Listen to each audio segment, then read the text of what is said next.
Il y a un très bon réflexe que tu as eu, c'est déjà tu es sorti de chez toi. Aller voir, aller visiter, aller discuter avec les agents IMO. La première chose à faire, c'est de réfléchir à la stratégie commerciale. Quelle est la population cible? Qu'est-ce qu'elle recherche? Tu avais annoncé un délai entre la signature du compromis et l'acquisition de 4 mois. Très juste.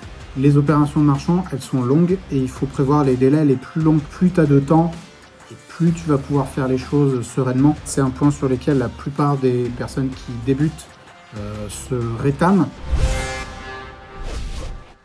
Bonjour à tous et bienvenue dans cette vidéo qui est la première de ce format.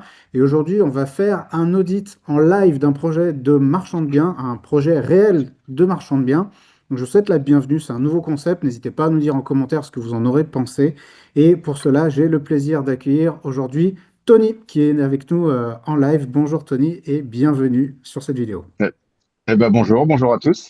Donc Tony s'est prêté à l'exercice. Assez récemment, on a posté sur nos réseaux qu'on voulait lancer un petit peu ce test, ce format vidéo, en disant qu'on allait réaliser l'audit d'une opération réelle et qu'on allait en étudier la faisabilité et qu'on allait aussi le poster sur YouTube. Et donc, il y a plusieurs personnes qui nous ont envoyé leurs opérations.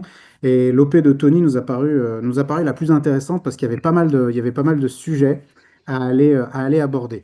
Donc, dans cette vidéo, ce que vous allez découvrir, c'est l'audit d'un projet tel que nous, on peut le faire dans le programme MDB 360, qui est notre programme d'accompagnement. Alors, je précise que Tony n'est pas membre du programme MDB 360 et que voilà, il nous a sollicité parce qu'il voulait que son projet soit audité. On lui a proposé gracieusement. Ce qui va se dérouler dans cette vidéo, c'est que Tony va se présenter en quelques mots et ensuite je vais le questionner sur son opération, tel qu'un auditeur ou un coach de notre programme pourrait le questionner.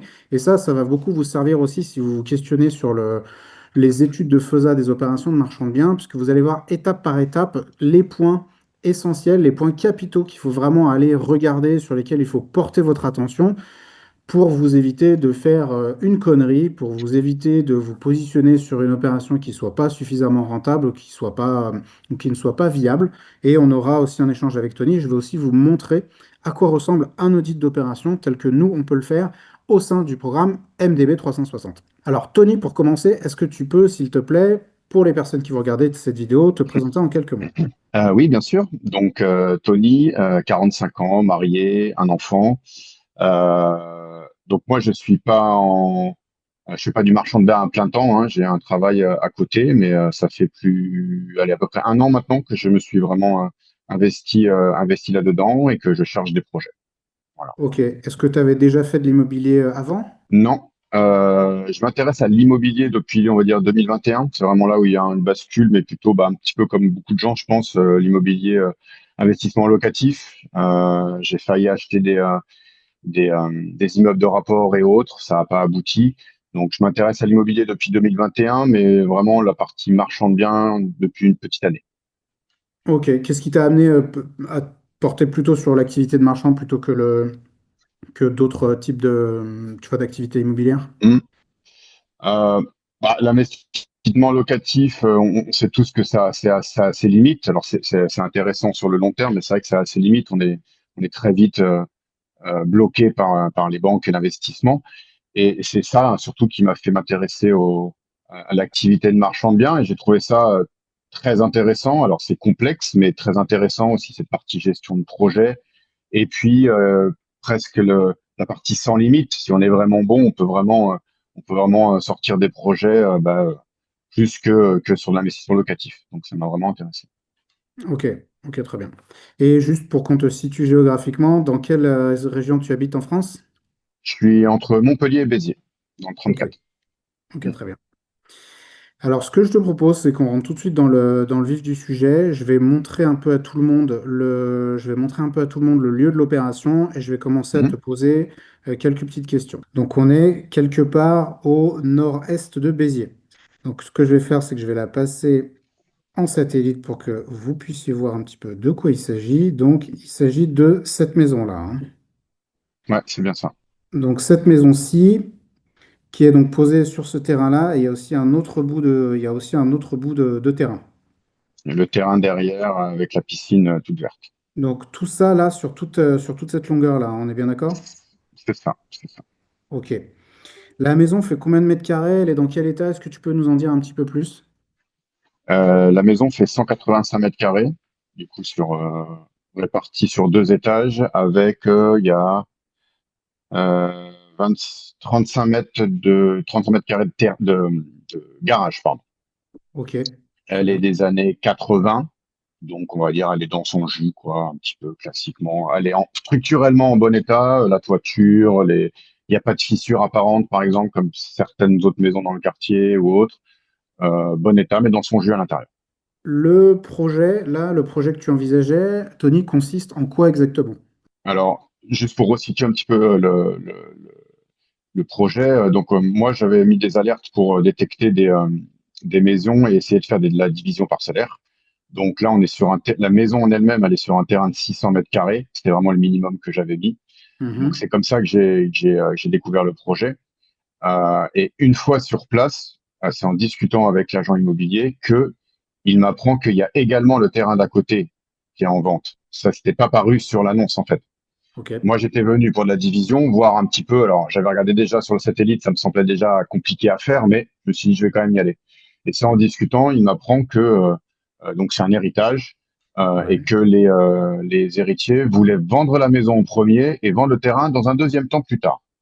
Ok. Moi, j'ai dit OK, donc il y a un terrain en plus à vendre qui est déjà découpé au niveau cadastre. Hein. C'est même pas à découper, c'est déjà fait. Et je lui demande donc s'il y a, il y a possibilité de négocier, d'acheter les deux en même temps, quoi. Donc voilà, juste pour Alors là, resituer déjà, l'origine du projet. il y a un très bon réflexe que tu as eu et réflexe sur lequel j'essaie vraiment d'encourager tous les gens qui veulent faire de l'immobilier de manière générale, hein, que ce soit du marchand ou du locatif. C'est déjà, tu es sorti de chez toi. C'est-à-dire que Ouais, ouais, souvent, nous, on a beaucoup de marchands qui restent un peu derrière leur écran ou beaucoup de gens qui veulent faire de l'immobilier et qui restent derrière leur écran et à qui enfin, auprès desquels on insiste toujours en leur disant, allez voir, allez visiter, allez discuter avec les agents IMO. Et là, typiquement, tu as trouvé un terrain à bâtir qui n'apparaissait même pas dans l'annonce. exactement, Donc déjà, très bon exactement. réflexe de pro de l'immobilier en devenir. Et donc là, tu dis, OK, donc tu découvres qu'il y a le terrain. Et Mm. comment les interactions se déroulent à partir de là? Bah, donc on a visité bien sûr la maison hein, pour regarder un petit peu comment elle était structurée. Donc j'ai pas précisé tout à l'heure quand je l'ai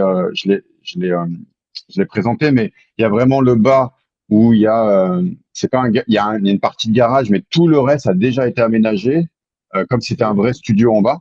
Donc tout est OK. aménagé, tout le bas quand on voit à l'entrée, et au-dessus le premier étage, c'est vraiment la maison principale. Donc OK. on fait la visite de la maison. Donc il y a un escalier qui relie le bas du haut.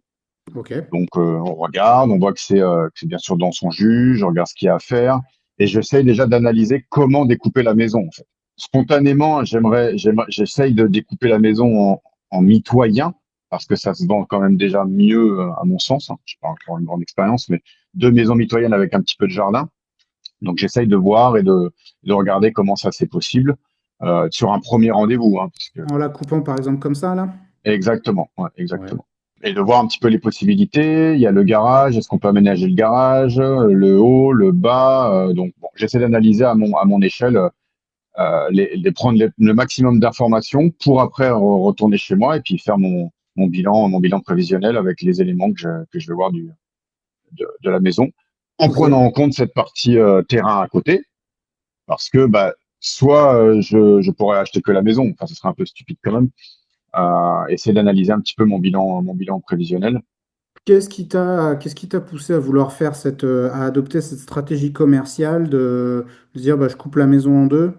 Et pas plutôt de dire, bah tiens, là, il y a une opportunité d'acheter un ensemble et je vais là-dessus en me disant, tu vois, j'achète l'ensemble et je découpe. Juste, je me contente de revendre tu vois, d'acheter en gros, c'est-à-dire d'acheter en lot et de revendre à la découpe. Qu'est-ce qui t'a poussé à vouloir plutôt envisager une division du bâti? Une division du bâti en plus de la division parcellaire qui serait déjà dans le projet. Bah, en fait, quand j'ai fait la visite, je me suis dit, je suis là, je vais quand même visiter la maison et regarder un petit peu tout ce qu'il y a. Et quand je suis revenu chez moi et que j'ai posé les chiffres, je me suis quand même rendu compte qu'avec les différents frais quand même de division, de géomètre, de ci, de ça, ça allait être compliqué uniquement de vendre le terrain d'un côté et la maison de l'autre. Parce que financièrement, ça tournait pas. Exactement, ouais. La marge n'aurait pas été, a priori, en tout cas d'après mes calculs, suffisante pour pouvoir proposer le projet et être rentable. La maison avec le terrain de 600 mètres carrés à l'origine, elle était à 299 000 euros. C'est-à-dire juste la Euh, maison sur cette parcelle-là, qu'on soit bien d'accord. ouais, c'est ça, c'est ça. Ok. L'agent m'a fait la proposition des propriétaires pour l'ensemble, qui était du coup de 399 000 euros. Donc Ok. on va dire 100 000 euros pour le terrain, en sachant que les terrains dans cette zone-là se vendent entre 230, 240 jusqu'à 260, 270 du mètre carré. 180 à presque 200 000 euros pour le terrain. Et donc moi j'ai fait une négociation, j'ai proposé 370 pour l'ensemble, et ça a été on va dire négocié à 380. Par contre, j'avais aussi mis dans la négociation, je voulais déposer un PC et le mettre en clause suspensive, ce qui n'a pas été accepté par les propriétaires. Alors, justement, on va venir au sujet réglementaire vraiment dans un instant. Mais déjà, juste pour vous Mhm. resituer, vous qui regardez la vidéo, la première chose à faire quand vous envisagez une opération, c'est de réfléchir à la stratégie commerciale. C'est-à-dire de vous demander quelle est la population cible dans ce secteur et Ouais. qu'est-ce qu'elle recherche. Tu vois, par exemple, là, tu dis, bon, il y a le terrain à bâtir, très bien, mais après, dans la Mhm. maison, il pourrait y avoir, par exemple, ça pourrait être, par exemple, un secteur très résidentiel dans lequel il est préférable de laisser une seule maison, ou alors un secteur qui maintenant s'est beaucoup densifié parce que une université s'est construite à côté et que là, maintenant, ça vaut peut-être le coup d'y créer un certain nombre de petits logements. Donc là, c'est la première chose à laquelle il faut réfléchir, c'est qu'est-ce qu'il faut en faire pour que ce soit optimisé d'un point de vue commercial? Parce qu'un marchand de biens, je le rappelle, c'est un commerçant de l'immobilier. Donc il doit acheter des biens, en gros, en général, les revendre pour dégager un bénéfice. Et donc pour bien les revendre, il faut qu'il puisse proposer quelque chose qui est demandé dans son secteur. Donc il faut toujours avoir une offre commerciale qui soit adaptée à la demande locale. Donc toi, tu connais bien là-bas Mhm. tu connaissais bien le secteur, tu connaissais bien la demande? Ouais. Ouais, Ok. ouais, donc là, c'est une petite ville de 3000 habitants, plutôt résidentielle, à une vingtaine de minutes de Béziers. Donc, il n'y a pas d'appartement à part vraiment en centre-ville. Non, c'est plutôt de la famille avec un T3 minimum, voire T4. Voilà, et c'était ça Ok. l'idée, en tout cas, de découper la maison. Une fois qu'on a déterminé sa stratégie entre guillemets commerciale, alors c'est une ébauche de stratégie commerciale parce que vous allez voir qu'il faut la passer après à l'épreuve de certains tamis, on va dire. La toute première chose à aller regarder, c'est est-ce que on a le droit de faire ce qu'on envisage? Est-ce qu'on a le droit d'un point de vue réglementaire? Donc là, il faut aller regarder tous les documents réglementaires qui vont bien. D'un côté, le droit privé, d'un côté, le droit public. Donc le droit public, c'est tout ce qui relève en général de l'urbanisme. Et le droit privé, c'est se demander si on a affaire à une copro, à un lotissement, est-ce qu'il y a des servitudes, tout ce genre de choses. Donc là-dessus, Tony, toi, est-ce que tu t'es bien renseigné à ce sujet? Alors déjà, on va commencer par le droit privé, parce que c'est en général sur ce type de projet, ce qu'il y a de relativement simple. Il n'y a pas de sujet de lotissement, pas de sujet de servitude. Non, donc ça, on a regardé, il y a pas de cahier des charges de lotissement. Ça, c'est aussi quelque chose que j'ai découvert avec un projet précédemment. J'avais aucune idée qu'il y avait des cahiers des charges pour les lotissements. Donc là, il n'y en a pas. C'est pas un lotissement, donc il n'y a pas de cahier des charges. Très bien, pas de servitude. Il n'y a pas de servitude non plus. Non. Ok. Donc la seule chose maintenant sur laquelle il faut porter un petit peu son attention, c'est le sujet du PLU et de voir un petit peu toutes les règles d'urbanisme qui s'appliquent à ce secteur. Donc on imagine que c'est un secteur constructif vu que ça a construit un petit peu partout autour, mais on est quand même Mm. allé regarder et vérifier que ce soit effectivement, parce que parfois ça a pu être constructible, puis c'est pas ces zones naturelles où ça a été classé un petit peu différemment, mais là Tout à fait. c'est toujours un endroit qui est dans une zone constructible. Et on est allé regarder un petit peu le PLU, notamment le règlement écrit du PLU. Ouais. On s'est rendu compte qu'il pouvait y avoir un sujet, notamment avec la largeur du terrain.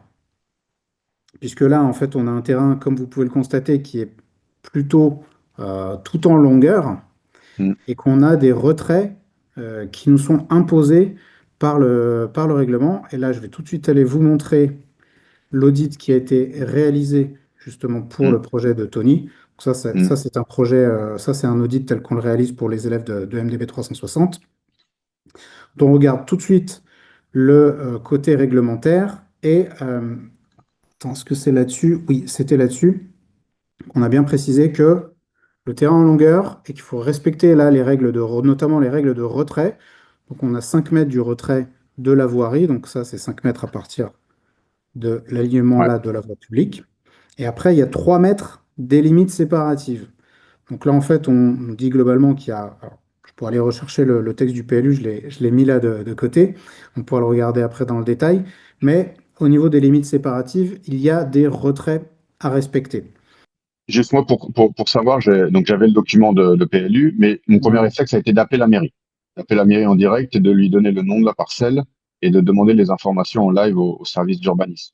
Je sais pas s'il y a vraiment un service urbanisme dédié. En tout cas, il y avait une seule personne qui a pu me répondre et selon elle, par téléphone, il n'y avait aucun problème si on respectait ci et ça, les 5 mètres de la voirie, les 3 mètres de fond, enfin, tout ce que tu viens de dire. Ouais. Après, je sais pas jusqu'où il faut aller Alors, pour ça, se c'est sécuriser, quoi. intéressant. C'est intéressant parce qu'il faut quand même se rappeler que dans les petites communes, ça, c'est un sujet que vous devez savoir, soit il y a une communauté de communes.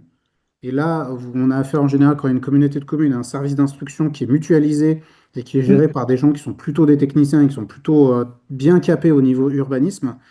Soit la petite commune assume elle-même l'instruction des demandes d'urbanisme qui sont déposées. Et ce qui se passe en général, c'est que c'est, alors je ne sais pas si c'est une Jacqueline que tu as eu au téléphone, mais C'est un peu ça, je pense, au ton. il y a une personne, alors je ne stigmatise pas les Jacqueline, il y a Non, des non, non. Jacqueline sont très bien, mais on va dire c'est une personne à la mairie, à l'accueil, qui va gérer et les demandes d'urbanisme, et les demandes de droit, c'est-à-dire de carte d'identité, et les trucs et machin, et l'accueil, bref, une personne un petit peu couteau suisse, et qui souvent est pas forcément ultra bien formée à l'urbanisme, mais qui s'est un petit peu, au fil des années, s'est un petit peu formé sur le tas, quoi, hein, et a appris à instruire un peu des demandes d'urbanisme comme ça. Et d'ailleurs, on va y revenir, mais elle t'a dit un Mm. truc qui est quand même assez énorme, et qui est une vraie erreur. Bon, alors, une erreur Ok. comme au Monopoly, erreur de la banque en votre faveur, hein, mais, Mm. euh, mais qui est assez une énormité. Ceci étant dit, ce sur quoi je vous alerte aussi, et je t'alerte aussi, Tony, c'est que le fait qu'une personne de la mairie, même si elle est ultra compétente, vous dit au téléphone, ah oui, oui, oui, vous avez le droit de faire, ça ne garantit pas que l'autorisation sera On est délivrée, puisque d'accord. cette personne-là n'a pas autorité pour délivrer. Et surtout, Ouais. il peut y avoir des revirements de situation. Alors, je vais juste aller chercher le sujet en matière de retrait, Mhm. accès, voirie, descente par les réseaux, Ouais, caractéristiques. c'était 5 mètres. Voilà. si je dis pas de Implantation bêtises. par rapport aux emprises publiques. Donc là, c'est 5 mètres, c'est ce qu'on a dit par rapport à la voie, par rapport à la route. Ouais, ouais. Ensuite, implantation des garages en limite d'emprise publique. Nanana, ça c'est OK. Implantation des constructions par rapport aux limites séparatives. Donc c'est là où on voit un petit peu ce qui est intéressant. Les limites séparatives, juste je précise, ce sont les limites voilà, qui te séparent des autres parcelles privatives qui sont autour de ton terrain. Mm. Alors, qu'est-ce qu'on nous dit? Il sera également exigé au niveau des limites séparatives. Donc, tu as la possibilité de te Mm. mettre sur la limite. Mm. Par contre, il y a des conditions. On va te dire que Mm. la hauteur totale mesurée à partir du terrain naturel, donc à partir du terrain tel qu'il est actuellement, sans les remblais, Ouais. les déblais, les trucs comme ça, ne pour- le point le plus haut du 4 bâtiment mètres. est inférieur à 4 mètres. Ok, donc ce sera Mhm. 4 mètres minimum. Et attention, il faudra bien aller voir où est-ce qu'il mesure les 4 mètres. Est-ce que c'est les 4 mètres au faîtage ou les 4 mètres à l'égout de toiture? Et ça, en général, c'est dit dans les définitions. L'emprise occupant 50% maximum de la longueur, donc tu peux pas non plus faire une maison, tu vois, qui va te faire toute la longueur du terrain, un énorme truc, Mhm. Mhm. et n'excédant pas de 10 mètres de longueur. Ensuite, le projet jouxte une construction existante, donc ça pourrait aussi, si le cas échéant, il n'y a pas vraiment de construction existante à part ce petit bout-là, et si plusieurs voisins s'entendent pour réaliser simultanément un projet d'ensemble présentant une unité architecturale. Donc on voit déjà que tu as la possibilité de te mettre en limite, et ça c'est plutôt bien, à condition que tu respectes ce qu'on t'a dit là, à savoir en gros faire une maison de plein pied. Après, Donc on ça n'a pas c'est bon. précisé, mais ce terrain-là pourrait être aussi divisé en deux terrains à bâtir. Pour l'instant, je voulais pas aller trop loin non plus dans l'urbanisme, donc je suis parti sur une maison, mais techniquement, c'est 760 mètres carrés, donc divisable en deux.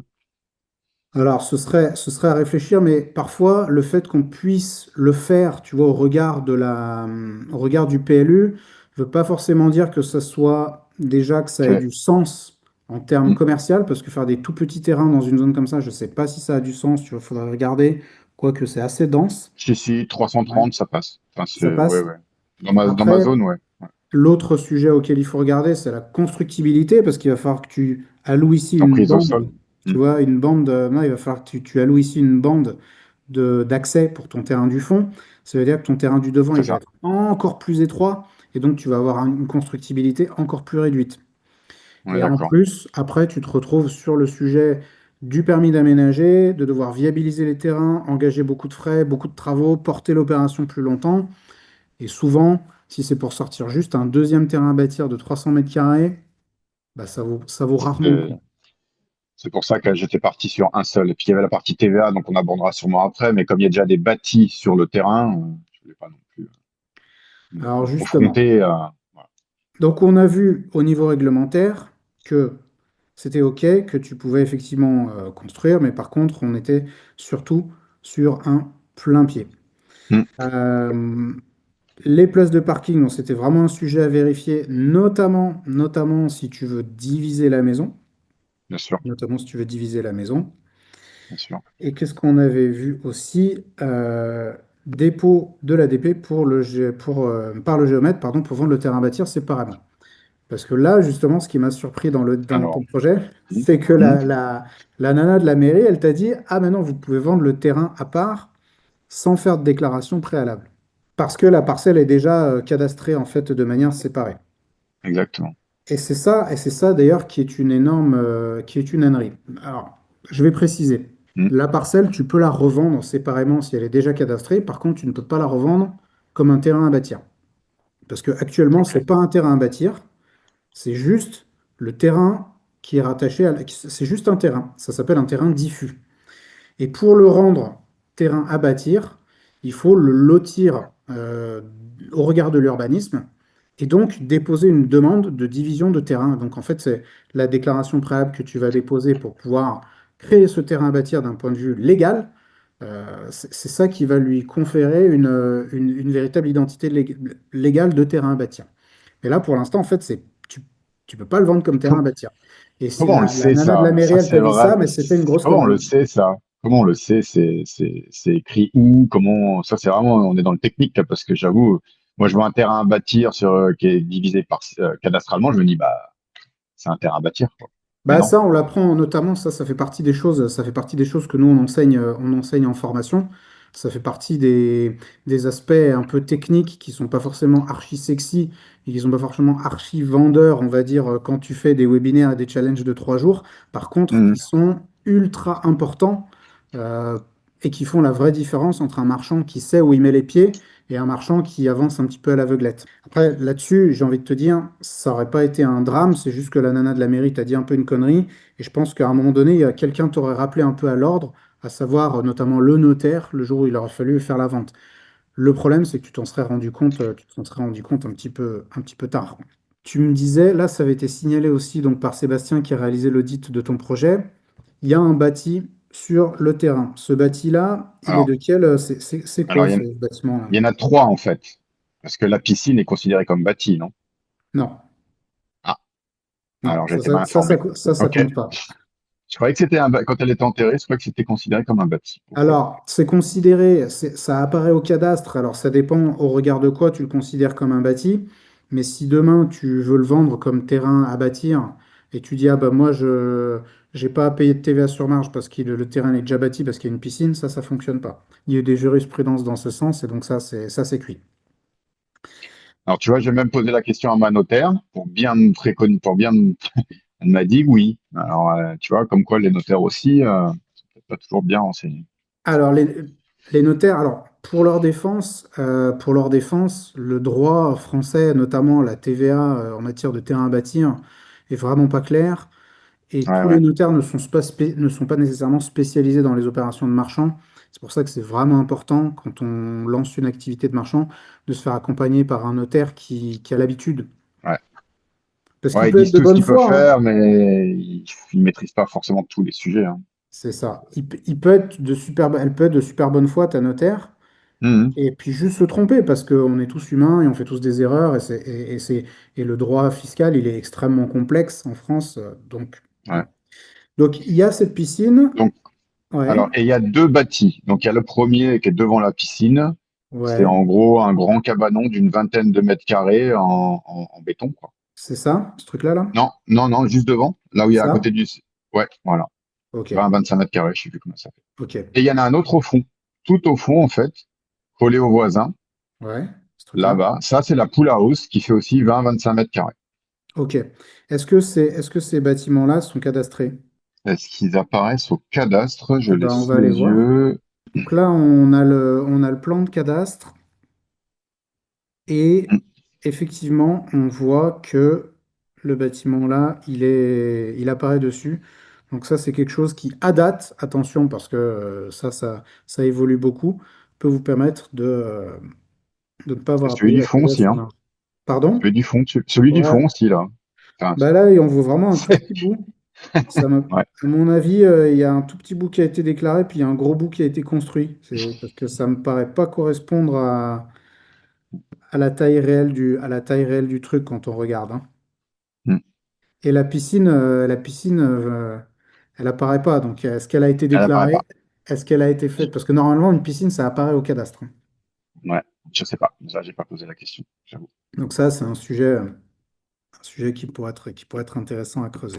Si vous regardez cette vidéo, c'est certainement parce que vous voulez transformer votre vie et changer votre destin économique grâce à l'activité de marchand de biens ou que vous la pratiquez déjà et que vous cherchez à l'optimiser. C'est pour aider des personnes comme vous que j'ai créé en 2018 la MDB Academy qui est aujourd'hui une référence et l'organisme de formation numéro 1 en France pour la formation des marchands de biens. Depuis notre création, nous avons formé plus de 3000 personnes et les avons accompagnées au lancement et au développement de leur activité de marchand. Nous vous apprendrons notamment comment sourcer des bonnes opérations, comment anticiper la fiscalité pour éviter de vous faire plumer, comment trouver des solutions de financement, qu'elles soient bancaires ou extra-bancaires, et comment concrétiser vos opérations en prenant le moins de risques possible. La MDB Academy, c'est non seulement l'organisme de formation qui propose les meilleures formations de France pour devenir marchand de biens, mais c'est aussi tout un écosystème réservé aux marchands de biens avec de la formation, de l'accompagnement, des solutions de financement et aussi un réseau national qui vous propose des rencontres en local et au niveau national.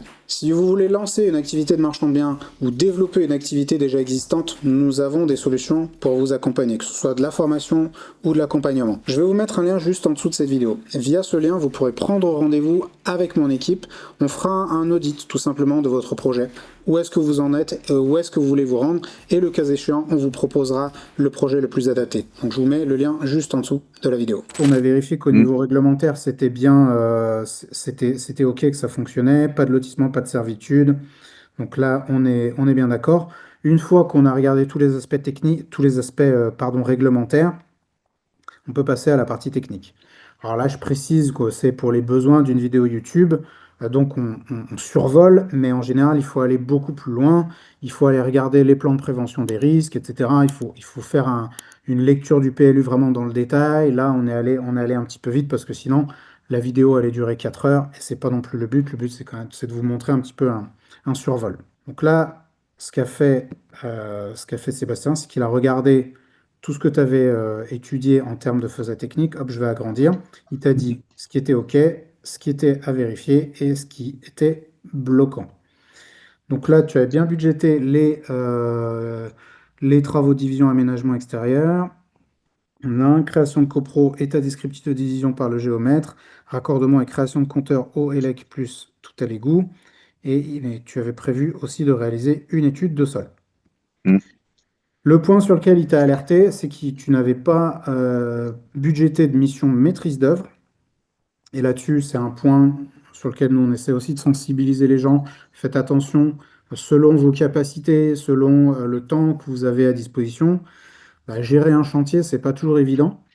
Donc, ça peut être intéressant de budgéter une ligne maîtrise d'œuvre du projet pour pouvoir un petit peu se décharger de toute la partie travaux, enfin, de gestion des travaux. Tu avais Il a l'intention de raison. vendre le terrain non viabilisé, ok, et par contre, les devis travaux n'avaient pas été réalisés. Donc les montants que tu avais mis dans ton business plan, c'était surtout des estimations. C'est bien ça? C'est ça, Des effectivement. estimations qui étaient basées sur quoi? Sur ta connaissance des prix de marché? Enfin, Ouais, sur ma connaissance, sur des devis précédents, mais bon, chaque projet est quand même différent. Donc, rien que le pôle électricité, par exemple, c'est vraiment de l'estimation, hein. Juste pour recontextualiser, c'est une question que j'aurais peut-être dû te poser plus tôt. Tu en es où là de cette opération? En fait, donc l'offre avait été acceptée et donc les propriétaires voulaient signer, il fallait trouver une date de compromis, voulaient signer un compromis.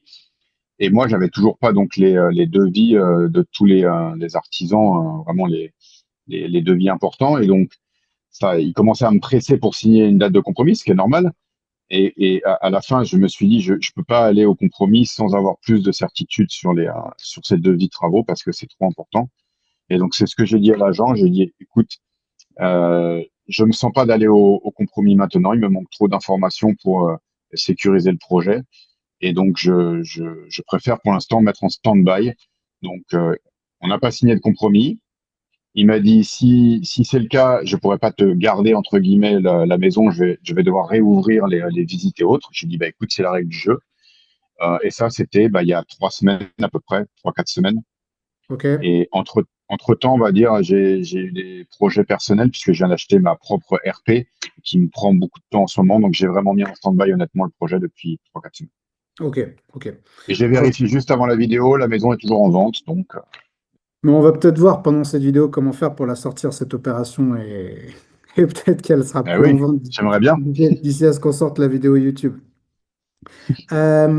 Ce qui peut bloquer, et ce qu'a signalé Sébastien, c'est que les démarches auprès des différents concessionnaires pour la pose des compteurs, si tu veux diviser la maison, doivent être faites le plus tôt possible. C'est effectivement en général ce qui est le plus long, notamment les Ouais, compteurs Enedis, à obtenir, enfin, à obtenir le devis. ouais. C'est vraiment compliqué. On avait aussi une attestation de conformité pour l'assainissement collectif euh, et le terrain à bâtir. Donc il y a tout le sujet dont on a parlé un petit peu plus tôt. Ça, c'était également à vérifier. Ensuite, on passe à la Et faisabilité est-ce que commerciale. le fait, Ouais, vas-y. pardon, est-ce que le fait que le propriétaire n'ait pas accepté la clause suspensive de permis de construire, c'est bloquant ou pas bloquant pour toi? Le plus important quand tu divises un terrain à bâtir, c'est pas tellement d'obtenir le permis de construire sur ce terrain à bâtir, mais vraiment d'obtenir le permis de lotir. Quand je dis le permis de lotir, c'est vraiment au sens urbanistique du terme, c'est-à-dire l'autorisation de créer un terrain à bâtir. Parce qu'à partir du moment où tu crées un terrain à bâtir et la commune t'autorise à le lotir, lotir dans le sens urbanistique du terme, c'est-à-dire à créer un lot à bâtir, alors tacitement, elle t'autorise aussi à construire, c'est-à-dire qu'elle sait que derrière, il va y avoir une construction. Donc ça Hmm, n'arrive absolument jamais qu'une commune t'autorise à créer un lot à bâtir, mais que derrière, elle n'autorise pas à construire la maison. La seule question qui va se poser, c'est quelle typologie de maison. Mais pour moi, si mhm. demain, enfin si même aujourd'hui, on devait étudier ce projet ensemble, ben moi, je ne le considérerais pas comme quelque chose de bloquant. Par contre, moi, je mettrais, alors on peut en discuter, mais plutôt une condition de division de terrain, enfin une condition de déclaration préalable pour un terrain à bâtir. Mais on va en reparler D'accord. par rapport au sujet de ton CUB là. Tu sais quoi? On va en parler maintenant en fait de ton CUB. Parce que ce que Ok. tu as fait une demande de certificat d'urbanisme opérationnel. Pour recontextualiser, un Hmm, certificat d'urbanisme opérationnel, c'est une demande que vous formulez à la mairie ou à la communauté de communes et dans laquelle vous précisez vous voulez réaliser un projet assez spécifique. Et là, la commune vous répond, ou elle vous répond pas d'ailleurs. Elle vous répond sur est-ce qu'elle vous valide sur le principe le hmm, projet, sachant que ça ne vaut pas autorisation. Donc là, c'est un CUB tu l'as rédigé par toi-même, je présume? tout à fait. Ouais. Ok. Donc en précisant bien tous les trucs. Et là, qu'est-ce que t'as dit la commune? Elle m'a rien dit encore. Tu l'as déposé quand, ta demande ton CUB? Bah, 3 semaines. Il y a 3 semaines. Ok. Hmm, Ce qu'il faut savoir, c'est qu'au niveau des certificats d'urbanisme opérationnel, le problème, c'est que les mairies ne sont pas tenues de vous répondre. Ça, c'est un vrai souci au niveau des CUB, c'est que la mairie n'a pas l'obligation de vous répondre, contrairement à une demande d'urbanisme classique où là, elle a vraiment l'obligation d'instruire et l'obligation de vous répondre. Et si, contrairement à une autorisation d'urbanisme dans laquelle, si la mairie ne vous répond pas, ça vaut une validation tacite, eh bien, pour un certificat d'urbanisme opérationnel, si la mairie ne vous répond pas, ça vaut refus tacite. Mais si tu as un refus tacite, ça ne veut pas dire pour autant que demain, eh en oui. déposant une Hmm, BP pour sortir un terrain à bâtir, ils te diront non, tu vois, il n'y a pas de corrélation entre les deux. Par contre, s'ils disent oui au CUB, ça veut dire que derrière, tu seras quand même relativement rassuré quant à la possibilité d'aller ouais. lotir, c'est-à-dire d'aller créer un terrain à bâtir. Donc ça vaut le coup quand même d'attendre. Et pourquoi pas de leur passer un petit coup de fil pour voir s'ils ont reçu ta demande et si, tu vois, ils ne se sont pas endormis sur le bordel, quoi. Au niveau faisabilité commerciale, donc on avait bien validé ensemble l'emplacement, etc., la stratégie. À vérifier, judicieux de valider les prix par un agent IMO local, parce que toi, tes Ouais, estimations, elles étaient basées sur quoi? pareil, sur mes connaissances du marché, c'est l'une des questions que j'ai posées à Sébastien, je crois, c'est que c'est vrai que c'est compliqué quand même de demander enfin, d'avoir deux estimations. De l'avoir déjà à l'agent qui nous propose le bien, il a plutôt tendance, à mon avis, à bien estimer les biens parce qu'il veut vendre. Et Oui. demander à un autre agent d'une estimation d'un bien qui nous appartient pas encore et qu'un autre agent vend, j'avoue que c'est quand même un peu compliqué pour nous, néo-marchands, encore une fois, de trouver la bonne Oui, alchimie là-dessus. je comprends que ce soit délicat. Ceci étant dit, enfin, moi, je propose toujours de jouer un petit peu carte sur table sur ce genre de démarche, c'est-à-dire tu te rends dans l'agence immobilière. Bon, en plus, en ce moment, selon les secteurs, les mecs, ils croulent pas sous le travail quand même. Donc, tu peux t'y vas, tu te présentes, tu leur expliques exactement de quoi il s'agit. Et alors, tu leur demandes pas forcément qu'ils te fassent tu vois, vraiment une attestation, quelque chose de préparé, mais tu t'en discutes Un avec eux, avis de quoi. valeur, quoi. Mm. Ouais, un avis de valeur, même quelque chose de très informel. Tu en discutes en lui disant, ben voilà, moi je pense les lots, les revendre à peu près dans ces prix-là. Qu'est-ce que vous en pensez? Est-ce que ça vous semble raisonnable? Est-ce qu'on pourra les vendre rapidement, pas rapidement? Et en fait, les agents IMO, en général, quand même, ils aiment bien leur travail, donc ils seront assez volontaires pour ce genre de conversation. C'est rare qu'un agent IMO te mette dehors. Alors parfois, ils vont te dire, bah, on n'a pas le temps de vous faire un avis de valeur, machin truc, mais rares sont ceux qui vont refuser de te donner une estimation verbale, tu vois, oralement, quoi. Donc il ne faut pas hésiter à aller pousser les portes des agences locales et puis aller en discuter en jouant carte sur table, hein, en nous disant, voilà, moi, j'envisage une opération, qu'est-ce que vous en pensez, etc. Même se faire avec le réseau, parce que j'ai plusieurs agents maintenant qui me contactent directement aussi parce qu'ils savent ce que je cherche. Donc, même si ce Ouais, projet-là, il n'est pas avec eux, bah, ils ont un peu compris la démarche. Donc, peut-être qu'ils ouais, seraient plus à même d'aller le faire, quoi. ouais. Donc, Et ça, je l'ai pas là-dessus, encore. voilà, ce que tu as signalé aussi, Sébastien, c'est que là, si jamais il n'y a pas de précom, la banque, elle peut demander deux estimations de valeur. Ça, c'est très vrai. Aujourd'hui, les banques, vraiment, ceinture, bretelle, parachute, elles se protègent énormément. Et donc, ce qu'elles peuvent faire, si jamais tu n'as pas réussi à pré-commercialiser ton terrain, c'est elles peuvent te demander d'avoir d'au moins deux avis de valeur. Et donc là, il faudra que tu aies des vrais avis de valeur, donc il faudra aller les chercher. Mais ça, Je reviens juste sur la précom parce que la précom, sur tous les projets j'ai essayé d'amener récemment, la précom n'est jamais passée. Sur tous les projets, à chaque fois que j'ai proposé cette clause de précom, ouais, les propriétaires ont toujours refusé. Alors peut-être que je la présente pas assez bien ou pas assez détaillée, ou ils ont toujours peur qu'on se lance là-dedans et que au bout d'un mois, deux mois, si on n'a rien vendu, on s'en aille du projet. Enfin, en tout cas, à chaque fois, c'est ça que ouais, j'ai eu comme remontée, quoi. ouais. Et là, sur Alors, est-ce que, celui-ci, c'est pareil. alors toi, avant de te lancer là-dedans, là, toi, tu avais suivi une formation qui t'apprenne un peu tous les. Je sais que tu n'as pas suivi la nôtre, mais est-ce que tu as Ouais. suivi une Non. formation qui t'apprenne un petit peu tous les rudiments de ces fonctionnements-là? Bah, oui, j'ai suivi une formation, donc je sais que, enfin, en tout cas, que je comprends que la précom est important sur le timing et on doit gagner beaucoup de temps dans ces projets et même nous sécuriser. Oui, j'ai suivi une formation pour ça, mais peut-être que j'amène pas assez bien la clause ou que je ne défends pas assez bien. Ah, parce qu'il y a deux choses. Il y a la précom et il y a la condition suspensive de précom. Et c'est deux choses distinctes. C'est-à-dire Ok. que le fait que la condition suspensive de précom soit difficile à faire avaler, ça, on peut l'entendre. Même si, voilà, il y a des manières de le négocier, il y a des manières de l'amener, et ça se fait, surtout dans le contexte immobilier actuel, ça se fait très bien. Par contre, tu as quand même le droit de précommercialiser sans que ça constitue une condition suspensive. Et ça, demain, tu peux très bien, on va dire, lancer ton opération, aller solliciter des banques et avoir lancé de la précommercialisation et avoir précommercialisé ou pas précommercialisé sans que ça constitue une condition suspensive. Ok. Ça veut juste dire que en gros, c'est toi qui portes le risque. Si jamais ça ne se vend pas, tu deviens quand même propriétaire. Ok. Est-ce que la nuance Ok. est claire? Ok, oui, elle est claire. Donc, légalement, entre guillemets, où j'ai le droit de mettre un bien en vente sur le Bon Coin ou peu importe quelle plateforme, même si je ne suis pas encore propriétaire. Absolument. Ok. Alors oui, j'aurais abordé les choses différemment du coup, Tout parce à qu'à fait. chaque fois c'est des points de friction et on veut le moins de points de friction possible avec les futurs propriétaires. Et donc c'est vrai qu'on essaie de défendre ça, alors qu'en fait, ouais, bah, je savais pas. Ouais, bon, allez, c'est là-dessus que j'insiste. C'est là-dessus que c'est le moment où j'insiste sur l'importance de sur une formation qui soit complète. Il y a aujourd'hui beaucoup de gens qui, voilà, l'activité de marchand, c'est populaire, c'est à la mode, tout le monde en parle, surtout parce que les vendeurs de rêve de Dubaï, ils n'arrivent plus à vendre de formation sur devenir rentier en 6 mois grâce au locatif, et donc ils se sont tous rabattus sur le marchand. Faites gaffe, si vous avez vraiment l'intention de vous lancer en tant que marchand, vous ne pouvez pas faire l'impasse de toutes ces connaissances, là, les choses dont on est en train de parler. C'est Hmm. absolument impératif parce que, voilà, je le dis, enfin, je le dis à toi, Tony, et puis je le dis à toutes les Ouais, personnes qui regardent là aussi, qui regarderont cette vidéo. Les opérations de marchand, c'est complexe, c'est subtil, et ce qui fait la différence entre une opération réussie et ratée, c'est vraiment les détails.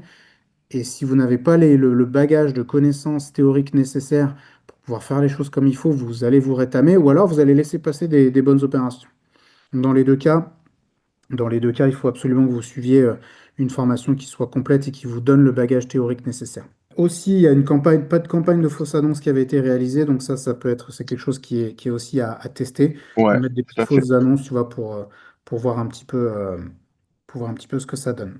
Tu avais annoncé un Ah délai ouais. entre la signature du compromis et l'acquisition de 4 mois, qui est très juste.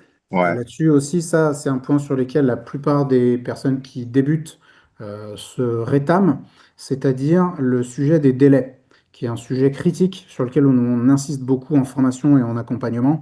Les opérations de marchand, elles sont longues et il faut prévoir les délais les plus longs possibles dans le compromis, entre le moment où on signe l'avant-contrat et le moment où on réitère, parce que c'est plus tu as de temps et plus tu vas pouvoir faire les choses sereinement.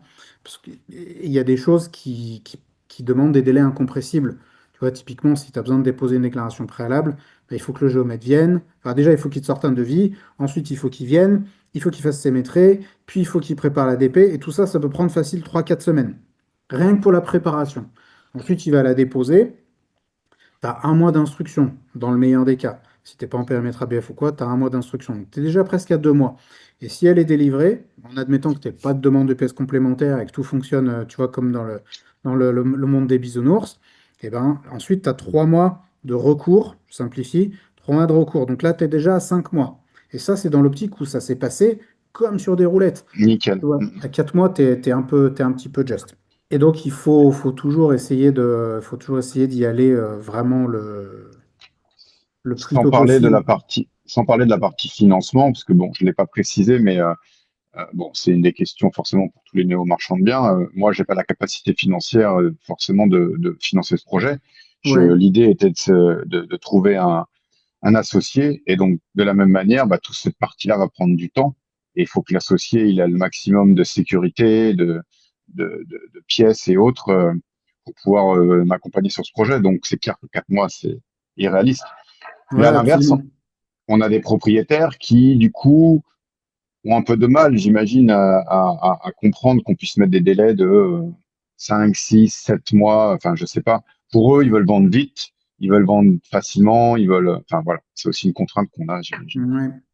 Alors, c'est vrai, ce que tu dis est exact. Il faut quand même se rappeler que on ne sait jamais en fait comment pensent les vendeurs. Et ça, c'est vraiment un point important, c'est de ne pas leur mettre des objections dans la tête.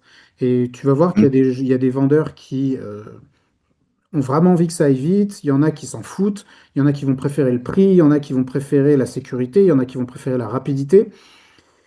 Et c'est la raison pour laquelle c'est important d'essayer de sonder un petit peu l'agent immobilier pour connaître les impératifs des vendeurs. Et si jamais tu n'arrives pas à avoir les informations de la part de l'agent immobilier, d'essayer de provoquer un rendez-vous avec les vendeurs. Parce que là aussi, souvent, il y a des crispations qui se mettent en place quand la négo commence à se tendre ou elle se bloque sur un ou deux points. Et tout le monde peut se braquer un petit peu. Et ça peut être intéressant d'aller rencontrer les vendeurs. Tu demandes à l'agent immobilier qui organise cette rencontre. Et là, ce que tu fais, c'est que tu leur expliques le projet, tu leur dis que ça va bien se passer, etc. Et en fait, ce dont la plupart des gens ont peur, c'est pas que ça dure 6 mois. C'est qu'en Aller fait, au ça bout. dure 6 mois et qu'ils se retrouvent à retourner à la case départ au bout de 6 mois. Mm, C'est ça qui leur mm, fait peur. Mais si tu arrives mm. à leur expliquer qu'en réalité, ils seront fixés beaucoup plus tôt et que après, si ça dure 6 mois, c'est que ça va aller au bout et qu'ils auront leur pognon, alors ils seront rassurés. Et ça, c'est un vrai travail de pédagogie à faire Ouais, ouais. où il faut leur expliquer le projet parce que les gens ne savent pas. Tu vois, même beaucoup de gens qui font du marchand ou de l'investissement locatif apprennent des choses au fur et à mesure. Alors imagine des gens qui n'ont jamais fait d'IMO de leur vie, tu vois, tous ces trucs d'autorisation d'urbanisme, les délais, les recours, les trucs, ils sont perdus, tu vois, Complètement. ils savent pas de quoi on parle. Ça, c'est vraiment la posture à avoir parce que souvent les vendeurs, les particuliers sont très mal conseillés. Leur notaire a pas toujours le temps ou a pas toujours la capacité de leur expliquer. L'agent immobilier, idem. Ils sont paumés en fait. Ils sont complètement paumés. Et donc, et je dis pas ça pour les critiquer, au contraire, c'est une position qui est vraiment pas évidente. Ils jouent, tu vois, ils sont en train de réaliser la plus grosse transaction financière de leur vie, pour la plupart, et, Mm, et mm, donc ils sont tous un peu crispés. C'est pour ça que le rôle du marchand, c'est de se montrer rassurant, et nous, on le constate tout le temps dans notre accompagnement. On arrive à faire, avec les personnes qu'on accompagne, on arrive à faire passer des offres qui sont plus dures que les offres concurrentes, avec plus de conditions suspensives. Mais comme le marchand ou la marchande, et je pense d'ailleurs à Laetitia que je salue, parce que c'est une nana qu'on accompagne et qui a eu une offre acceptée cette semaine, elle a demandé des conditions suspensives plus dures que les offres concurrentes. Mais comme elle a fait un travail d'explication hyper abouti et hyper sérieux, elle a rassuré les vendeurs et les vendeurs ont préféré bosser avec elle plutôt qu'avec quelqu'un d'autre. Donc ne jamais se mettre à la place des vendeurs, mais essayer d'aller comprendre ce qui est important pour mm. eux. Alors c'est vrai que c'est pas facile en tant que néo-marchand d'être crédible un petit peu dans toutes ces explications et ces démarches. On veut aussi sûrement ne pas forcément court-circuiter l'agent parce que c'est quand même lui qui est entre les deux. Mais effectivement, j'avais pas pensé à faire une demande et à dire d'expliquer le projet aux propriétaires pour les rassurer. Parce que là, typiquement, à chaque fois que je demandais des conditions, l'agent me disait elles ont peur, elles comprennent pas, elles sont en panique parce qu'elles comprennent pas quoi. Donc peut-être le fait que ce soit moi qui explique et pas l'agent parce qu'il est encore c'est l'intermédiaire en plus. Ouais. Effectivement, effectivement. Et les vendeuses, juste pour comprendre, c'est une succession? Oui, c'est une succession. Donc il y a la femme enfin ils étaient deux, un couple qui vivait dans la maison et le mari est mort et la petite fille. D'accord. Donc elles ont Et respectivement quel âge? bah, la vieille, elle doit avoir 70, 80, je sais pas. Et la Ok. petite fille, elle a 25, 30. Ok. Donc là, tu peux clairement te dire, et le monsieur est décédé il y a combien de temps? Enfin, il y a au moins 6 mois, 8 mois. Ok, donc c'est quand même relativement récent. Ouais, ouais. Ouais, Donc au on moins 8 peut, mois, tu ouais. vois, se dire que la veuve, elle est en situation de deuil. Et ça, vraiment, Mm. il faut se projeter, il faut se mettre à la place de ces gens-là. On a une dame qui est veuve, qui est en deuil, qui se retrouve avec une maison sur les bras, qu'il faut Mm. vendre, une succession, un bordel, elle est perdue. Sa petite fille, je ne sais pas si elle est dans l'IMO, mais probablement pas. Donc, Non. est-ce qu'elle habite la région, sa petite fille? Non, elle habite à Paris, elle est encore étudiante, je crois.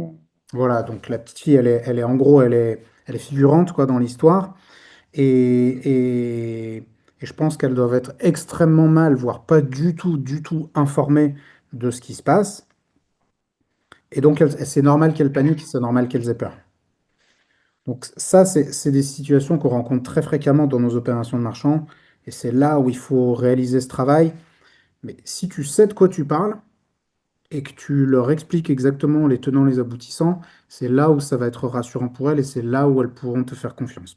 On est d'accord, mais tu vois, on en apprend tous les jours, hein, la partie Absolument. précom, par exemple, je l'aurais pas du tout abordé de la même manière et j'aurais pas été au conflit avec eux. Je leur ai présenté différemment et le projet, je leur ai expliqué un petit peu mieux les différentes étapes auprès de l'urbanisme. Oui, c'est sûr que plus on Après, maîtrise son sujet, plus c'est facile de l'expliquer, quoi. c'est sûr, c'est sûr. Mais à mon sens, c'est pas mort et c'est un truc qui peut être Mhm. rattrapé. Ensuite, complètement. donc, vous aviez parlé de la partie financière, donc tu avais bien Mhm, chiffré, tu avais bien budgété des frais d'acquisition. On avait parlé de l'exo de TV, de l'exonération de TVA pour les deux appartements, exo de TVA sur le terrain à bâtir. mhm, On avait parlé d'un apport de 20% environ à valider avec un associé. Tu avais budgété des frais financiers, ça sortait une marge de 121 000 euros, soit 26% de renta, mhm, ce qui est assez intéressant. Moi, honnêtement, si je devais faire cette opération, si je devais l'envisager, mhm. la maison, là, actuellement, elle est, on va dire, dans son jus, mais elle est saine, tu m'as dit. Elle est saine, ouais. Est-ce qu'une maison comme ça peut se vendre en l'état dans le secteur? Techniquement, elle peut se vendre dans l'état, mais c'est vrai que ça fait 6 mois qu'elle est en vente et qu'elle n'a pas trouvé de preneur encore. Ouais, alors la Donc, question qui mais se pose, oui, c'est est-ce qu'elle est trop chère ou est-ce que les gens là-bas veulent pas du tout de travaux? ça sera à creuser, ça. Je la trouve pas excessivement chère pour 185 mètres carrés dans le village. C'est pas forcément. J'irai poser la question à l'agent immobilier, lui demander, bah, vous avez fait des visites, combien de visites? Est-ce qu'il y a eu Ouais. des offres, pas d'offres? Pourquoi ça se vend pas? Parce que lui, les objections des gens, il a dû les entendre. Peut-être que les gens vont lui dire, ah bah vous vous rendez compte, c'est un gros budget de travaux parce qu'il y a 185 mètres carrés à rénover, ce qui peut être le cas. Ou Pour le alors ils vont coup, dire, oui. ah bah, hein?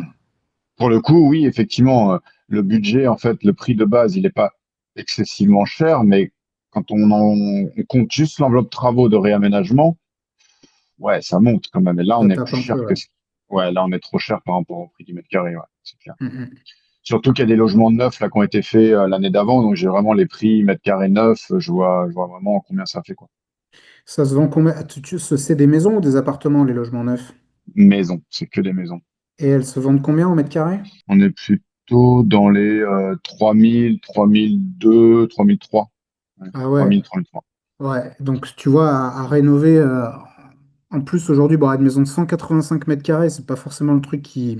Enfin, les gens cherchent pas forcément des très grandes Non, maisons comme ça. pas aussi grand. Non. Ouais. Donc on a plutôt, les gens cherchent plutôt du 90-100 mètres carrés. Mais Ben, et donc, tu c'est vois, pour si ça que tu je pense, si t'es à 3002 du mètre carré, tu vas sortir une maison neuve à 320 000. Pourquoi tu vas te faire chier à acheter une maison tout à rénover à 300, quoi? c'est pour ça que je pensais que la maison, diviser la maison en deux, avec Ouais. 100, 110 mètres carrés, bah, c'était pile poil dans le marché, quoi. Avec un petit bout de terrain autour, ça me semblait vraiment des très bonnes cibles. Ouais.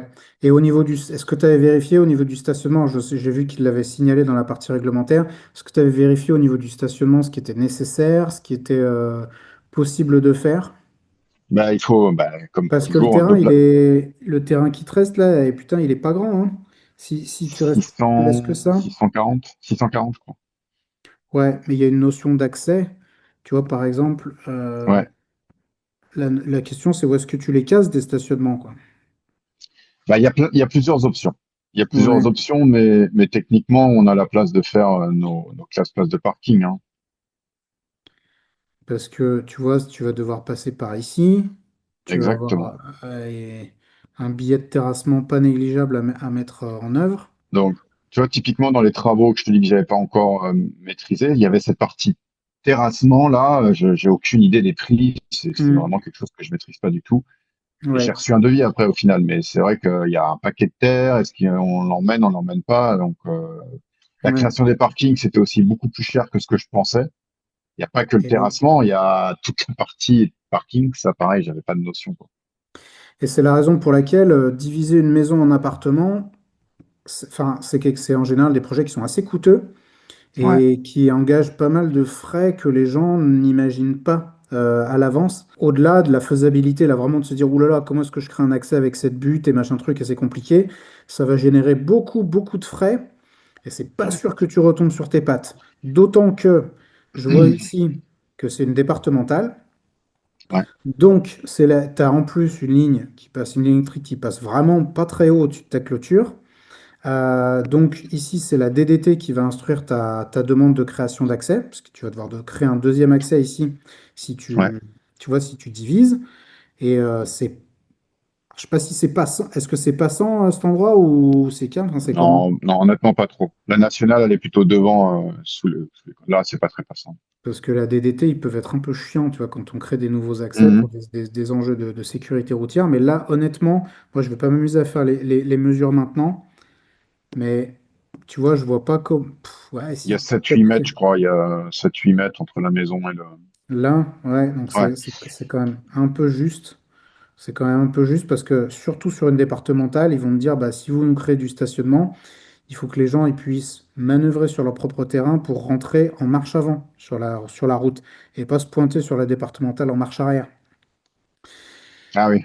Et en fait, là, t'as pas la place de mettre un retournement. Alors, peut-être ici, éventuellement, tu peux faire un T, tu vois, pour manœuvrer ici, mais putain, Tu c'est penses que là, chaud, quoi.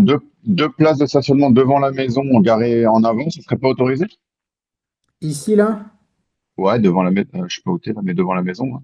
Non, devant la bah, maison en elle-même, là, il y a 5 mètres entre la maison et la clôture.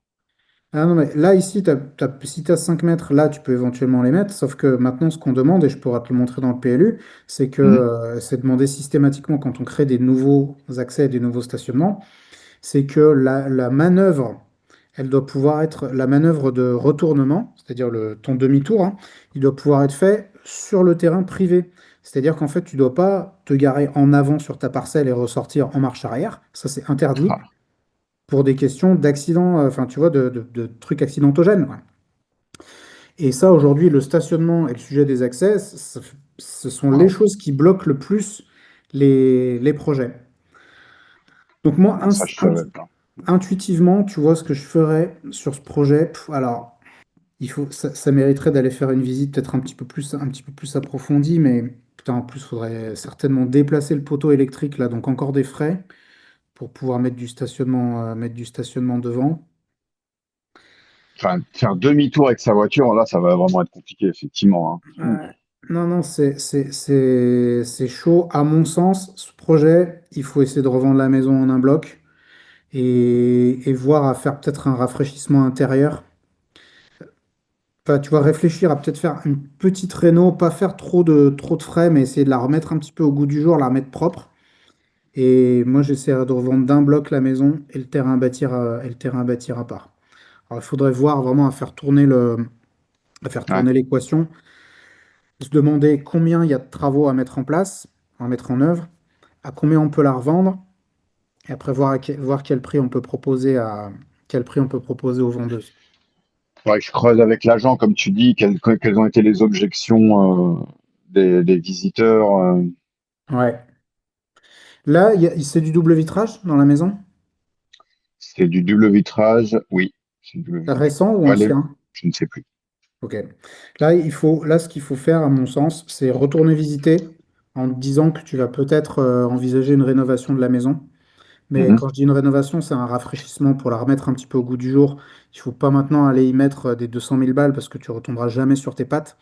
Donc il faut voir si le gros œuvre est en bon état, notamment la toiture, la zinguerie, les menuiseries, le système de chauffage. Et est-ce qu'elle est à peu près bien foutue? La maison, tu vois, est-ce qu'elle est bien agencée? Et est-ce que toi, tu peux te contenter, on va dire, de mettre en œuvre un rafraîchissement, tu vois, et intérieur et extérieur, aller faire propre un petit peu tu vois, le terrain ici, etc., pour revendre la maison vraiment d'un bloc, ouais, et pas te faire chier à les diviser, parce que si tu vas engendrer des frais, des galères, des démarches, des trucs, là, ça me paraît compliqué, et honnêtement, ça a l'air de pas bien s'y prêter. Bah, ouais, elle est mal placée, en fait, la maison par rapport au terrain aussi. Mais j'avais pas cette notion de on doit pouvoir faire demi-tour sur une place de parking parce que il y a Ouais. plein de parkings devant les appartements où ils se garent juste devant et bon. Bon, il est rien précisé ici sur le PLU. En général, c'est demandé. Ici, le Ah PLU, il ouais. est vraiment, c'est un PLU qui est tranquillou, il est sommaire, mais ça ne veut pas dire que ça sera forcément autorisé, parce que là, encore une fois, la DDT, elle va la regarder, ta demande, et si elle dit, ah bah non, là, monsieur, vous ne me faites pas sortir des véhicules en marche arrière, tu pourras rien faire. Mais comment je le sais ça? Comment je le vérifie? Parce que j'avoue, Ça, plus on gratte, plus c'est des questions. On se dit oh là là, ça devient compliqué quoi. eh oui, alors, tu peux déjà aller te renseigner auprès du maire, mais là, il faut demander un rendez-vous avec le maire. Sachant que le maire n'est pas la DDT, mais tu peux lui demander si d'habitude la DDT fait des problèmes pour ce genre de demande. Et c'est là qu'il pourra te renseigner, mais il ne pourra pas s'engager pour la DDT. Il pourra dire en général ils font ça. Ça ne veut pas dire que sur ton projet ils vont pas faire différemment. C'est la raison pour laquelle, quand il y a beaucoup, beaucoup de points d'interrogation, se dire non, mais attends, en fait, là, la division de la maison, elle me paraît compliquée, quoi. En fait, au départ, sur le papier, ça paraît simple, et quand on gratte et quand on se pose des questions, on dit, ah ouais, j'ai pas pensé à ci, j'ai pas pensé à ça. Eh ouais. Ça devient complexe, quoi. Même rien que Ouais. l'électricité, par exemple, l'électricité, l'électricien est venu, il m'a dit, waouh, il y a du taf là, par où on fait passer, ceci, cela, et, des choses auxquelles j'avais pas pensé, quoi. Ouais.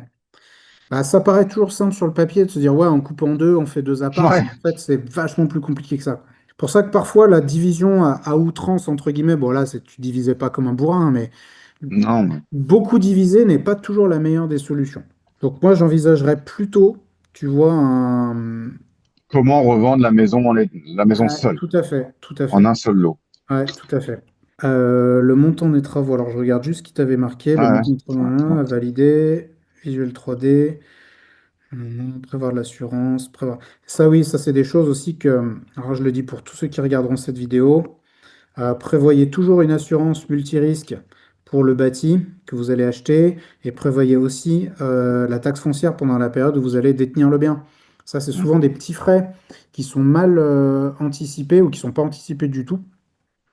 Sauf que mis bout à bout, tu as 500 balles par-ci, 1000 balles par-là, et en fait, à la fin de l'OP, tu te retrouves vite à avoir perdu 10 000 à 15 000 balles comme ça auxquelles tu n'avais pas du tout pensé.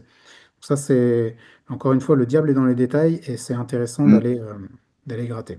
Moi, ce que je te dirais, tu vois, en parallèle de ce qui t'a été dit dans toutes les réflexions qui sont très pertinentes et que t'as ouais, donné Sébastien, mm, c'est de revoir éventuellement la stratégie commerciale au regard des complexités techniques ouais, auxquelles c'est tu ça. fais face sur cette opération. Donc, la première chose à faire, ce serait d'y réfléchir à nouveau, d'aller revisiter la maison, de demander exactement à quel prix elle pourrait alors à quel prix elle pourrait partir en l'état, faire ton business plan en disant bah, je la revends en l'état, je sais pas, par exemple à 250 000, quelque chose comme ça. Ou alors faire un business plan en disant que tu vas lui faire un coup de rafraîchissement pour qu'elle soit un petit peu plus facilement vendable. Et là, tu fais ton business plan avec les travaux et avec un prix de vente qui soit cohérent avec les prix du marché. Ouais, Et une fois que tu as tout ça, il faut retourner à la charge, à la négo, en essayant d'aller rencontrer la personne. Et si tu as pu obtenir une réponse concernant ton certificat d'urbanisme pour la division du terrain, c'est encore mieux parce que là, tu iras à la négo en sachant exactement où tu mets les pieds. Et donc, avant d'aller en négo, ce qui est intéressant, c'est de se dire, OK, je, j'ai besoin vraiment par exemple, j'ai vraiment besoin de 6 mois, ou alors j'ai vraiment besoin de l'acheter à 320 000, je sais pas, tu vois, se dire quel est le telle et point telle qui est le raison. plus Mm. important et mettre le paquet là-dessus et te montrer après rassurant vis-à-vis de la vendeuse en disant, bah, c'est peut-être pas le prix que vous attendiez, mais par contre, ça va être sûr, voilà, ça va bien se passer parce que X, Y, Z, se montrer un petit peu plus rassurant sur d'autres points, quoi. Alors ça, j'aimerais bien que ça aille au bout et autres, mais c'est vrai que j'ai encore aussi la partie recherche d'associés que j'ai pas et autres. Donc j'ai envie d'être rassurant auprès du vendeur, mais il y a quand même je suis un bon commercial normalement, mais il y a des choses qui vont être quand même compliquées de bien défendre alors que j'ai pas tous les éléments, quoi. Bah, Je comprends la démarche. en effet, et c'est le moment où je fourgue ma camelote et je dis que c'est l'intérêt d'avoir un programme d'accompagnement qui est ultra structuré parce que non seulement, tu vois, tous les points dont tu as parlé et dont on a parlé tous les deux, nous, on peut Ouais, les voir au fur et à mesure de l'opération et t'accompagner sur tous ces points-là, mais aussi, on peut t'aider, et c'est vraiment quelque chose qui se fait chez nous, t'aider à trouver des associés, t'aider à trouver des personnes qui vont t'apporter des billes ou trouver des personnes avec lesquelles tu vas pouvoir collaborer pour pouvoir monter ces opérations-là. Parce que c'est vrai que quand on est seul, dans son coin, entre guillemets, c'est ouais. difficile d'aller trouver une personne avec laquelle ça match, qui soit prête à amener des fonds, etc. C'est un petit peu complexe, quoi. Si vous voulez réaliser des opérations de marchand telles que Tony la présente aujourd'hui et que voilà, vous avez tout plein d'hésitations, plein de questionnements, que vous avez des besoins, que ce soit sur le sujet du financement d'associés ou autre, bah, n'hésitez pas à nous contacter. On vous mettra le lien dans la description de la vidéo.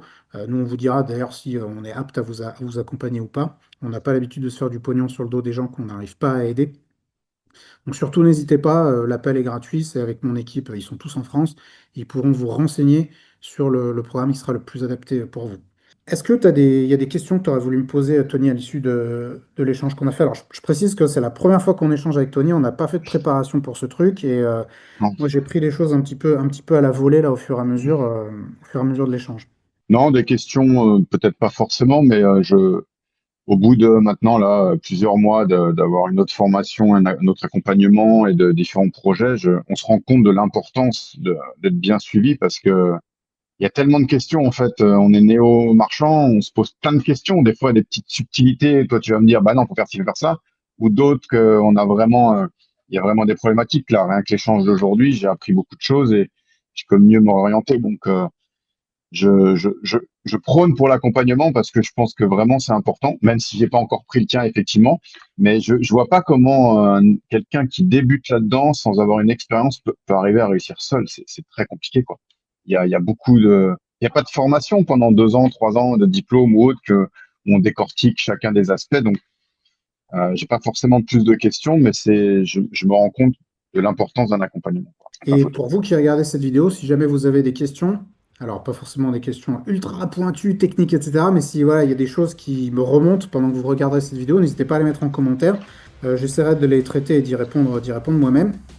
Et n'hésitez pas aussi à me dire ce que vous avez pensé de ce nouveau format vidéo qui était un test. Si vous avez trouvé ça intéressant, bah, éventuellement on pourra le refaire avec d'autres projets. Et peut-être que si on arrive à faire avancer le projet avec Tony, on vous mettra une petite mise à jour, de la négo et une mise à jour du projet et on vous tiendra informé. En tout cas, je vous remercie d'avoir regardé cette vidéo jusqu'à maintenant et je vous dis à très bientôt. Et si cette vidéo vous a plu, n'hésitez pas aussi à aller payer votre like et à aller me le marquer en commentaire. Il y a tout plein de néo-charognards et de néo-bouffons qui aujourd'hui vous disent que vous pouvez remplacer votre salaire par l'activité de marchand de biens et gagner 100 000 euros en 6 mois sans faire de travaux. Ces gens-là sont des putains de menteurs et des flûtistes. Mais sur quoi ils se concentrent la plupart des marchands de biens qui démarrent? Sur des conneries de fiscalité, des conneries de TVA? Non putain, le financement, on va le trouver.